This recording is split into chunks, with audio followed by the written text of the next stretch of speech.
Good morning. 15 August এর অনেক অনেক আন্তরিক ও ভালোবাসা রইল সবাইকে।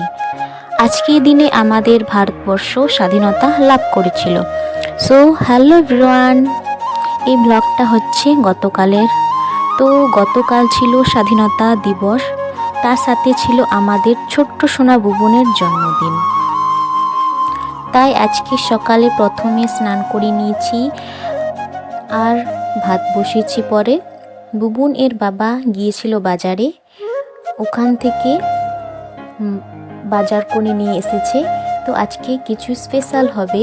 মা আর বুবুন গিয়েছিল স্কুলে। তো আজকের দিনে বুবুন আমাদের ঘরে আলু করেছিল। আজ তার বয়স 4 বছর। দেখতে দেখতে আমাদের ছোট্ট সোনা কখন যে বড় হয়ে গেল। তো সবাই আমার সোনাকে আশীর্বাদ করো যেন আজকের দিনটা খুব ভালো যায় তার।